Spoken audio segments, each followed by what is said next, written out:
Hi lovely, welcome back. This is Isa-Welly. We are doing Pilates for beginners today. It's a bit of a special class, right? We're going to take it slower and I want to explain, I want to show you the mistakes, the do's, the don'ts, the must.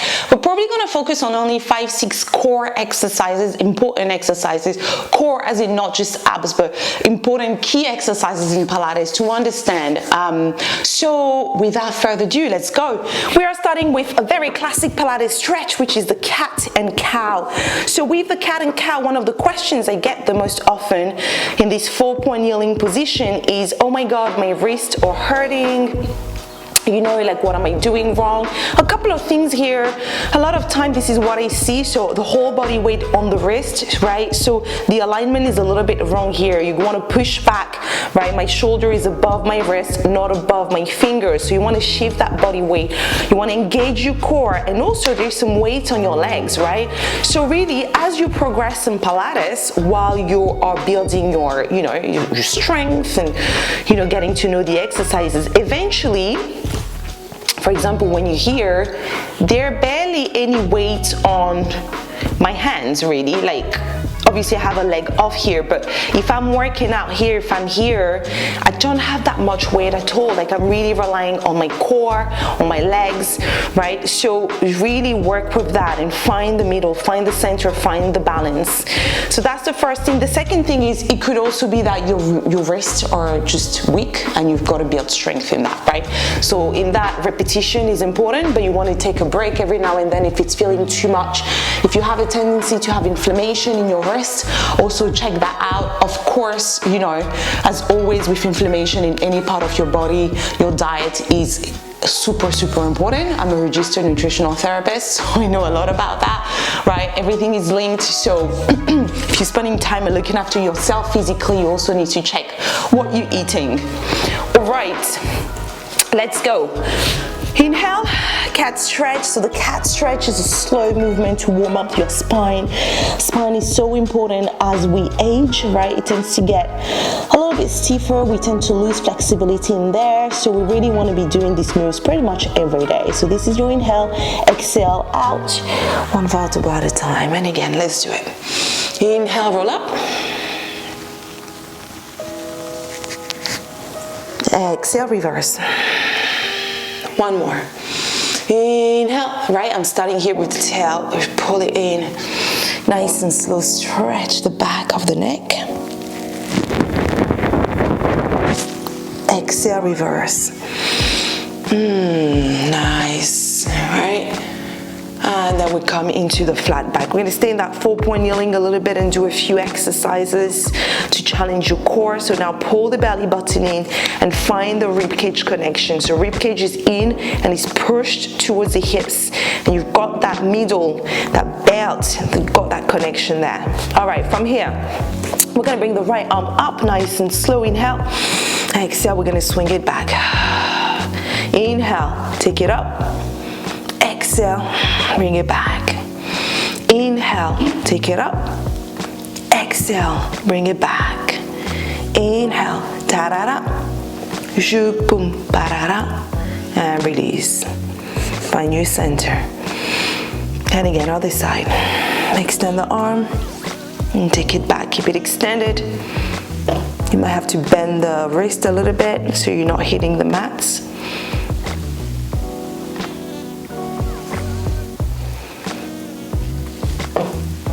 Pushing yourself away from the mat up towards the ceiling. And release, nice. Stay here in the 4-point kneeling, just really feeling it, feeling your body in the space, finding where your body weight is. We're gonna bring the knees in together in the center. And we're gonna extend the right leg out right here. And we're gonna bring the right leg up. Again, I just want you to really focus on this position. Your back is flat, your shoulders away from your ears. Your hips are square, both are facing the mat, right? You don't want one to be twisted towards your screen or the other side. And here we can do the leg up and down nice and slow, making sure no movement is happening in the lower back, right? This is one of the key points of this exercise. We're mobilizing that lower back, right? A lot of you come to Pilates because you have back pain, you have aches, you have all sorts of things, and that's because your core strength is not there yet, so your posture suffers throughout the day, right? When you have a strong core and you know how to use it, you don't suffer from all these aches and pain, and especially if you move your body daily, you don't have that issue anymore. So really focus on using your core every time on the mat, and eventually it's going to translate in life as well. Hold the leg up here, take a big inhale, really pushing yourself away from the mat and lengthening yourself. And bring it in, well done. Push back, sit on your heels, shake your wrist up a little bit if they're hurting. Have a little second. And then we'll do the other side. All right, both knees together, right in the middle between both hands. Extend that left leg. And let's take it up and down. With the breath, I always get the questions about that. We're inhaling in through the nose and exhaling out through the lips. That's the Pilates breath. That's the stot breath, the method of Pilates. I trained in, back in, can't even remember what year I trained. I think 2000 and, I don't know. I want to say 2008, but I think it was 2010. Crazy, 12 years ago, so freaking crazy how time flies. But yeah, stot is a great method. It's really, really close to the original Joseph Pilates method.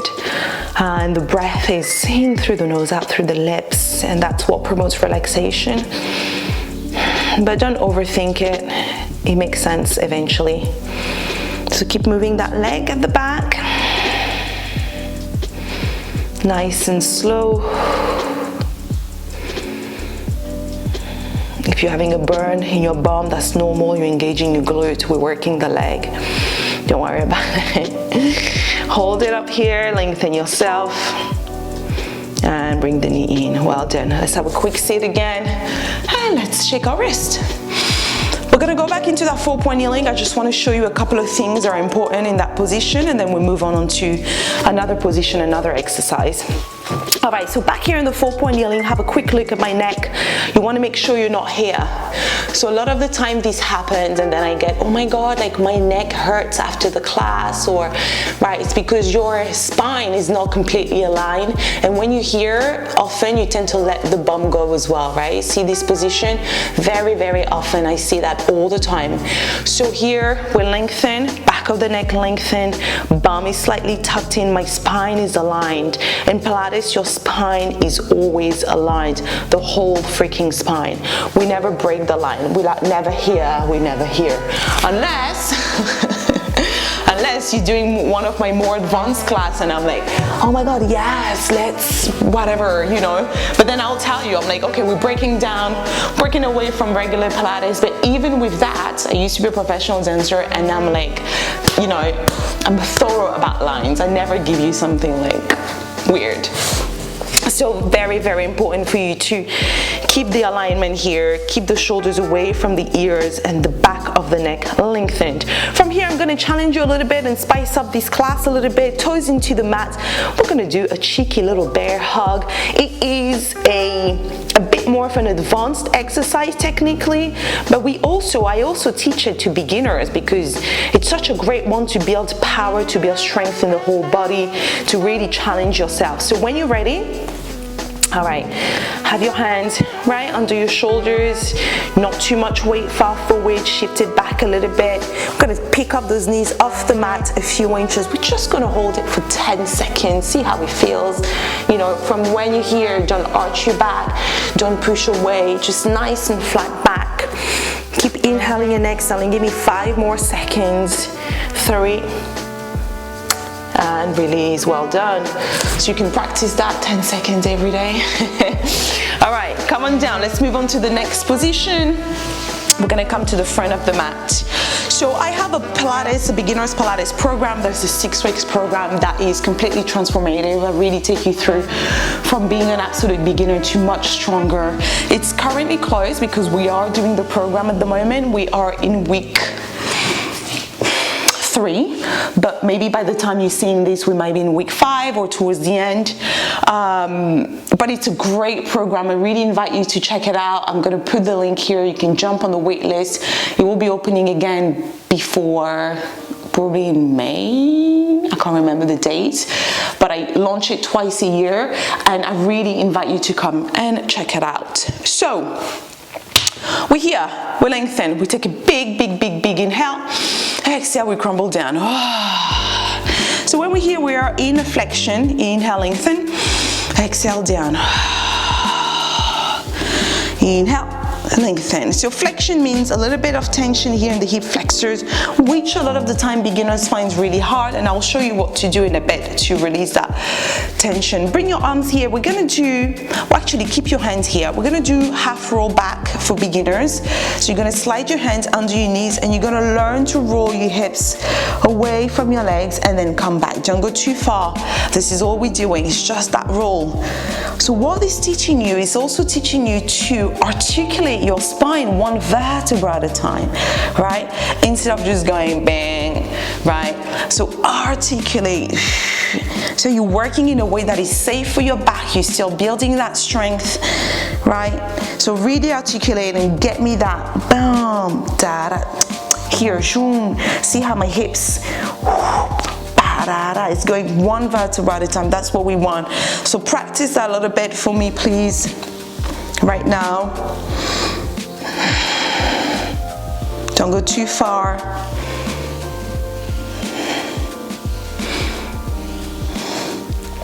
Couple more. Last one, hold it back here. You can go a little further. Tuck your belly button in and drop your elbows down. Nice. And then from here, lengthen the arms and come on down here. So when you're constantly working in flexion, so whether it's like in that seated position, or we're like in tabletop, or you're just feeling your hips are going, you can come into a tabletop, right? Into a bridge. This is a bridge to stretch the hips. Or if it's really bad, you can also come into a seated position and literally just do this one. You get that stretch there.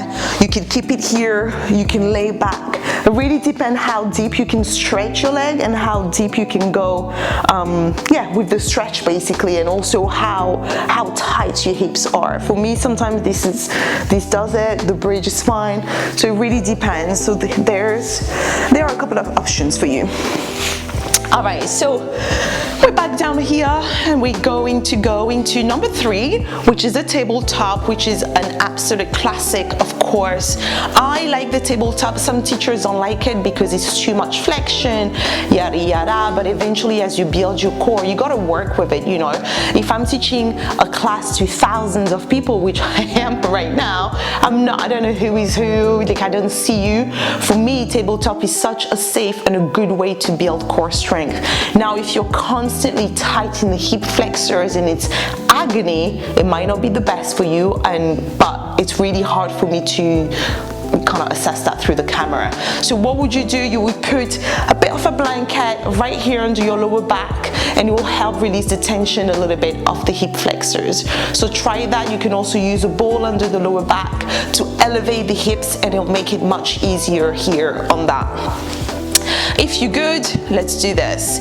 So we're coming into tabletop. When we're in a tabletop, the key point here is we're building strength in the core. So we've got the knees above the hips and the feet are aligned with the knees. Bush, right? This is us. Here, rib cage is down, so you push that rib cage down towards your hips. That's how you contract and connect your core. That's how you engage. That's how you build the strength, right? So you could be here and just building strength, because you don't have to be smashing 65 crunches and killing it to have a really strong core. I actually rarely crunch, enjoying myself, you know, but I've got strong core. I could just sit here for a bit, you know, and do a few bits and work out, and that will just build my core. So it's also about working intelligently and safely. So we're here in the tabletop. So what was I gonna teach you? Yeah, so knees above the hips, really important. If you're beginning and it's hard, you might want to bring your knees closer to your chest, which is absolutely fine. And as you're building strength, you'll come about here. We're never here, that's not the point. Second important point when you're in the tabletop is your lower back is imprinted in the mat all the freaking time. Like, that is just, for me, it's key. Again, some teachers, they stay neutral, blah, blah, blah. It's each to their technique. If you're doing my classes, you imprint that back in the mat. And there's just like no discussion about it. It's safe, it's the way to start, and that's it. All right, so imprint, nice and strong imprint. Belly button in, and we engage the pelvic floor muscles. Your pelvic floor muscles, you know, the muscles you hold if you want to pee yourself. So you hold them a little bit, not too hard. We're not pulling on them, but just a bit. It's going to help you stabilize your hips as well. And then we can stay here for, you know, a couple of minutes, or I hope you're actually holding, you're not just watching me. Or we're gonna move here, we're gonna do some toe taps. So slowly lowering the leg down, tapping the toes and bringing it back up. You can do that slowly on each side. Now, if you go here and you feel like, oh my God, my back, I can't keep the imprint while I'm doing this, so you stop halfway, you stop about here, you don't have to touch, and you come back all the way up, right? So very important to listen to your body, to see what's happening in your body while you're doing this. So inhaling and exhaling.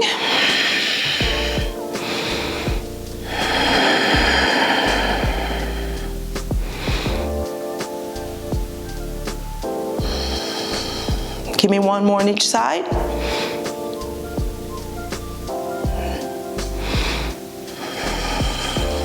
Nice, and release. Let's go into that bridge straight away to stretch those legs out and the hip flexors. Now, if you're an absolute beginners, you will find that hard, and that's totally normal.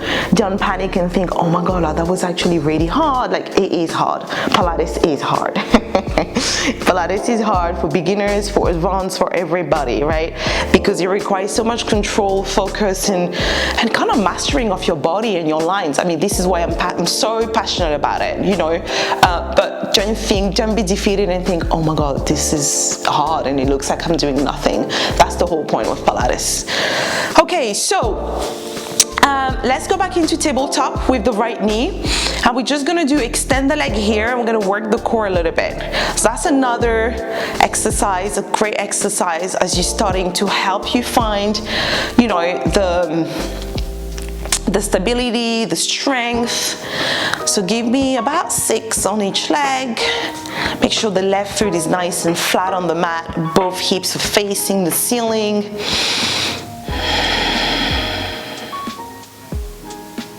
Nice, and we're down other side. Extend. Let's go.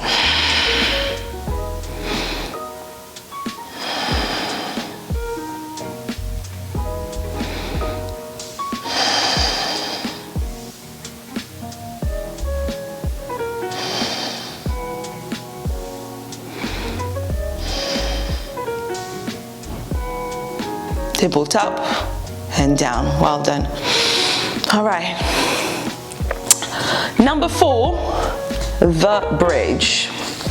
So the bridge exercise is a great exercise, of course, to build strength in your glutes, you know, hamstrings, everything in the lower body, but it's also a core exercise, which everybody tends to forget.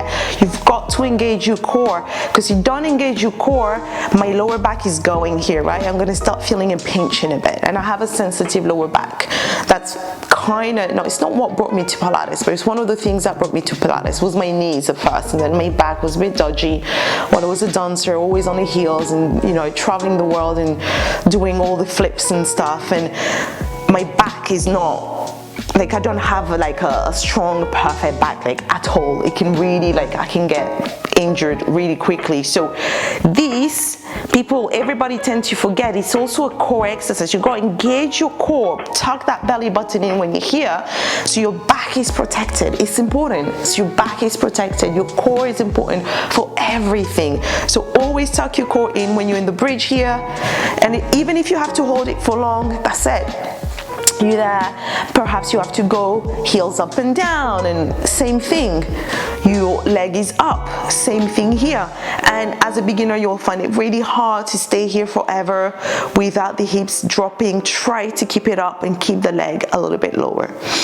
All right, let's release here. Let's extend the legs, sorry. We're gonna do one more exercise. We're gonna talk about one more exercise, the last one. I don't wanna overload you. We'll do another video with 5 more another time. So the last one is gonna be the roll up. And I'm gonna break your hearts a little bit because everybody wants to nail the roll up, and I get it. It's such a good exercise. You come here, wow, boom, shoot, you're ready, and lengthen, boom, roll up, 1 vertebra at a time, shoo. But most of the time, as a beginner, you're like you stop here, you're like, what the F? I can't move, right? So here are my tips. The first tip is, don't force it. If your spine is going here, that's where your spine is going, and that's it. That's where you stop, and you'll practice until you come up higher, higher, higher all the way. My second tip is, if you feel like, God, you're almost there, is to use your elbows here, but you're not getting that curve, you're not getting that spinal articulation, right? So I really rather you practice. The other thing you can do is bend your knees a little bit. So here is to grab your legs and peel 1 vertebra at a time. This is what we want to see. The spine, right? So that's the second option, that's your modification. But again, it's not something you want to force, it's something you want to keep practicing. Wow, boom, coming up, and down, right? All right, last thing I want to say, to nail the roll up eventually, what you need to do a lot of is this, the cat and cow, right? You need to work that spinal fluidity, right? That's what's gonna help you, as well as your core strength. And voila, I think for today, I hope I ticked all the boxes of the classes, of the exercises I want to talk about. So if you're a beginner, I have a lot of beginners classes on the platform, loads. Go through them, keep practicing, and do come and check out the beginners program. It's a 6-week program. I personally think it's a fantastic program, but come and have a read of the testimonials and see for yourself, and then join us for the next round. Bisous, and I'll see you in the next class.